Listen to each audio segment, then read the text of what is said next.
आप सभी को नमस्कार। कैसे हैं आप लोग? अच्छा, आप ही बताएं आज कैसा महसूस हो रहा है आप लोगों को? क्यों क्यों अच्छा महसूस क्यों हो रहा है? कोई बताएगा मुझे? एक बच्चा बताएगा। आप बताओगे? शाबाश। मुझे कुछ अच्छा लग रहा है। क्यों अच्छा लग रहा है?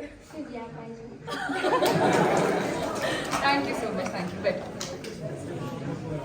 मैं नहीं जानती आप में से कितने बच्चे मुझे याद आप लोगों ने रखा है कि नहीं रखा है, बट अच्छा रखा है। Please raising his hand. अच्छा, मुझे याद रखा है। मैं कब आई थी लास्ट टाइम? अच्छा, आप सभी को याद है।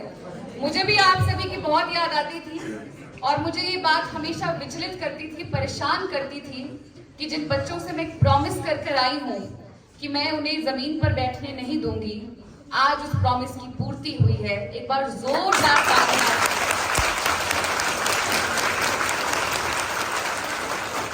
जोरदार तालियां इस ओकेजन के लिए, जोरदार तालियां अरविंद जी के लिए, उनकी पूरी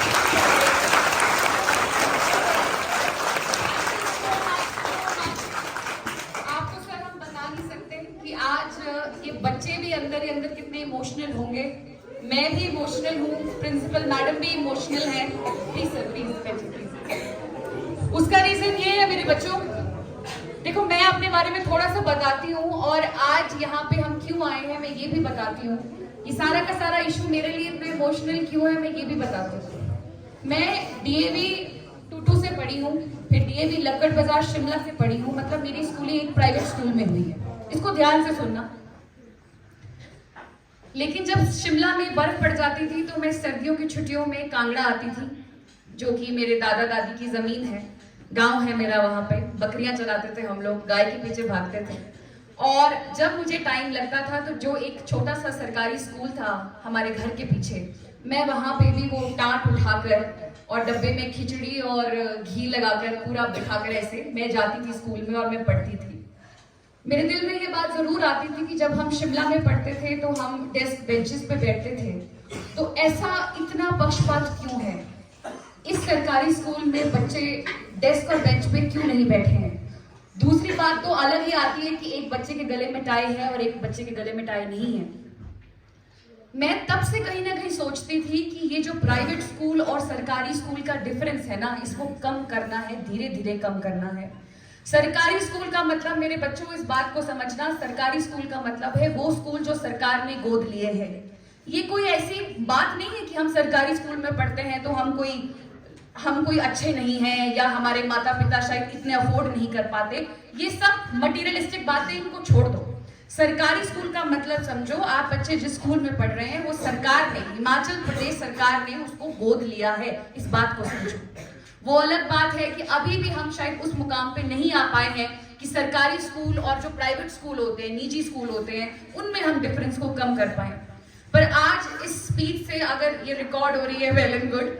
मैं अपने जितने भी फेलो ऑफिसर्स है हिमाचल के, या जितने भी, सिर्फ और सिर्फ इसलिए नहीं बोल रही हूँ कि जितने ब्लॉक डेवलपमेंट ऑफिसर हैं या जितने एसडीएम्स हैं या जितने डिप्टी कमिश्नर्स हैं, मैं बोलती हूँ जिस भी विभाग में जितने भी ऑफिसर्स हैं, चाहे इलेक्ट्रिसिटी है, पीडब्ल्यूडी है, आईपीएच है और यहाँ पे जैसे एनी प्रोजेक्ट्स वाले हैं, वो सारे लोग अपने समय बचाकर कहीं ना कहीं टाइम निकालकर, मैं मानती हूँ उनको स्कूलों में जाना चाहिए, स्कूलों की कंडीशन को देखना चाहिए, क्योंकि ये हमारी एक कलेक्टिव जिम्मेदारी है, ये हम सभी की जिम्मेदारी है।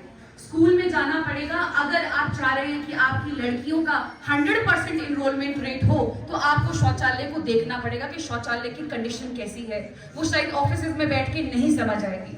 मुझे बड़ी खुशी हो रही है, ऋषि जामदगनी का बहुत बहुत धन्यवाद कि एक ओकेजन पे मैं यहाँ पनगांव आई, मैंने स्कूल में बात करी, प्रिंसिपल मैडम ने मुझे प्रॉब्लम बताई कि मैडम हमारे बच्चों के पास डेस्क और बेंचेस नहीं है, बच्चे रोटेशन में बैठते हैं, कभी कुछ बच्चे बैठते हैं तो उसके बाद कभी कुछ बच्चे बैठते हैं, कुछ डेस्क बेंचेस पे बैठते हैं, तो उस वक्त कुछ बच्चे बाहर बैठ रहे थे, धूप में जमीन पे बैठ रहे थे। मुझसे वो चीज शायद बर्दाश्त नहीं हुई। तो मैं बच्चों आपसे भी रिक्वेस्ट करती हूँ, जब आप लोग भी बड़े हो जाएं, अपना एक विजन रखना कि चेंज लेकर आएंगे, चाहे छोटा छोटा चेंज। आप ये ये सोचो, इस हॉल में जितने बच्चे हैं, अगर वो हर एक बच्चा ये सोच ले कि मैं इतना सा चेंज लेकर आऊंगा, तो इतना इतना इतना करके पूरा हॉल भर के चेंज हो जाएगा। तो अपने उस चेंज के विजन को आप लोगों ने छोटा नहीं आना। यहाँ पे आपके सर आए, सर ने कहा कि मैं चाहता हूँ बच्चे इंजीनियर्स बने, डॉक्टर्स बने। मैं चाहती हूँ बच्चों आप कुछ भी बनो, आप सबसे बड़ा कलाकार बनो, पर सबसे बेस्ट। अगर आप राइटर बनना चाहते हैं तो सबसे बेस्ट राइटर बनो।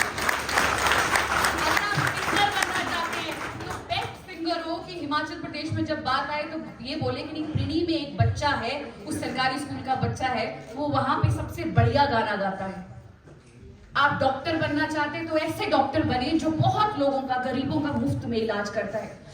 एम सिर्फ और सिर्फ नौकरी पाना नहीं है बच्चों, मेरी बात ध्यान रखो, हमारी भी सैलरी आती है, यहाँ सबकी सैलरी आती है। फिर आज हम आपकी खुशी में खुश क्यों हैं या आपके दुख में दुख क्यों हैं? क्योंकि जो हमने पढ़ाई करी है उसको वैल्यू के साथ अटैच किया। इन लोगों के माता पिता ने उस एजुकेशन को वैल्यू के साथ अटैच किया। मैं चाहती हूँ, मेरी रिक्वेस्ट है आज जितने भी टीचर्स यहाँ हैं, प्रिंसिपल मैडम से, कि आप अपने बच्चों को एजुकेशन तो दें।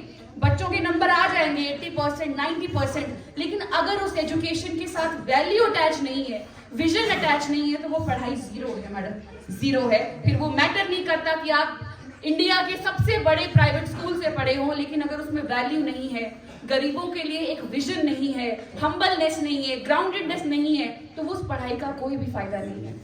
तो आप जो भी पढ़े, अच्छा पढ़े, आपको इंफ्रास्ट्रक्चर देना हमारी जिम्मेदारी है। क्यों? क्योंकि हम इस नौकरी पे आए थे, एक विजन को लेकर आई थी मैं, कि कुछ ना कुछ चेंज मैं जरूर करूंगी, अपने आसपास कुछ बदलाव मैं जरूर करूंगी। मैं इतनी सारी लड़कियों की यहाँ पॉपुलेशन देख रही हूँ।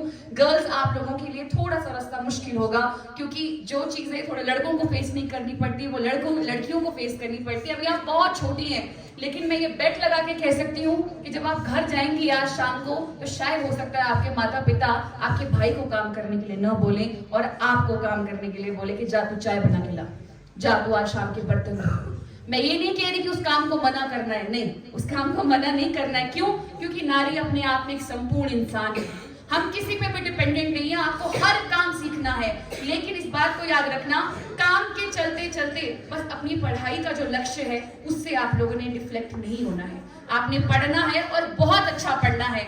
और जितने भी यहाँ पे लड़के हैं, आप लोगों को तो पढ़ना पड़ेगा ही, क्योंकि बड़े होके कोई लड़की भी नहीं देगा, बोलेंगे शादी तो हम तब करेंगे जब आपके पास नौकरी होगी। तो आप लड़कों को तो पढ़ना पड़ेगा, लेकिन मैं चाहती हूँ ये लड़के ऐसी एजुकेशन पाके आगे बढ़े जो लड़कियों को और आगे बढ़ाएं, क्योंकि कल को आप किसी के हस्बैंड होंगे, कल को आप किसी के पिता होंगे।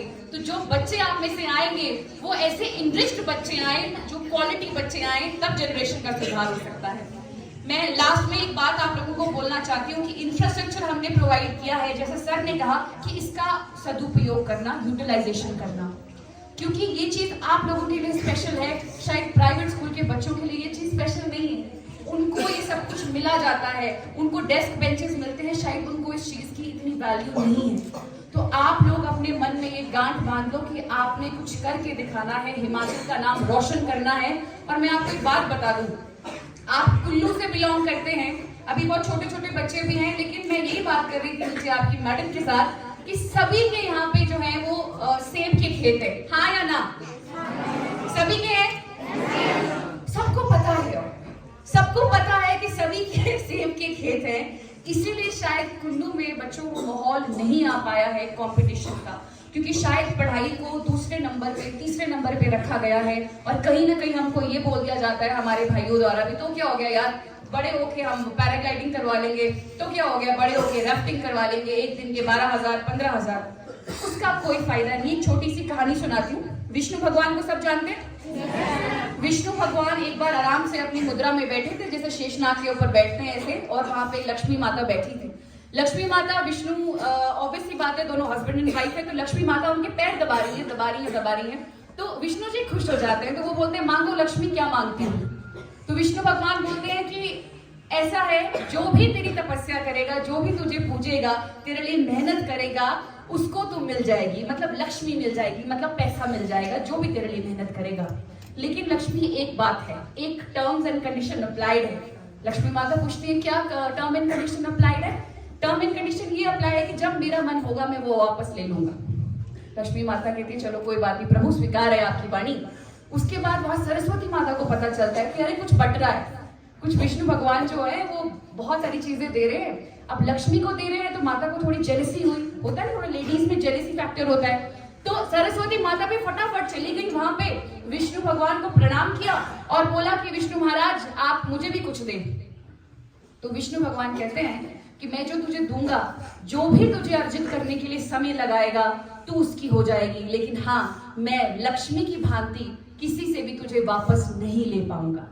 इट मीन्स मनी, पावर, ये सब बहुत छोटे गेम है। कुछ एक चीज हुई, बच्चों कोविड हुआ था, पूरे का पूरा सिस्टम बंद हो गया था, खाने के लाले पड़ गए थे, लेकिन जिन बच्चों के पास ज्ञान था, जिन लोगों के पास नॉलेज थी, उन्होंने YouTube के माध्यम से भी बच्चों को पढ़ाया है, लोगों को पढ़ाया है, रोजगार दिया और पैसे अर्न किए हैं। इस स्टोरी से मेरा तात्पर्य यही है समझाने का कि नॉलेज एकमात्र एक ऐसी चीज है जो आपके दिमाग में फीड हो गई, उसको कोई नहीं ले सकता, कोई नहीं उसको कभी भी ले सकता है। चाहे फिर कोई कोविड आ जाए, चाहे कोई न्यूक्लियर वॉर गिर जाए या कुछ भी हो जाए, वो चीज आपकी जो है वो जिंदगी भर की धरोहर है। नॉलेज की इतनी पावर होती है। बस लास्ट में इतना कहना चाहूंगी कि आप लोग अच्छे से पढ़ें और सीढ़ियां उनको मुबारक हो जिनको छत तक जाना है, सीढ़ियां उनको मुबारक हो जिनको छत तक जाना है। अपनी मंजिल तो आसमान है, हमें अपना रास्ता खुद बनाना है। Thank you.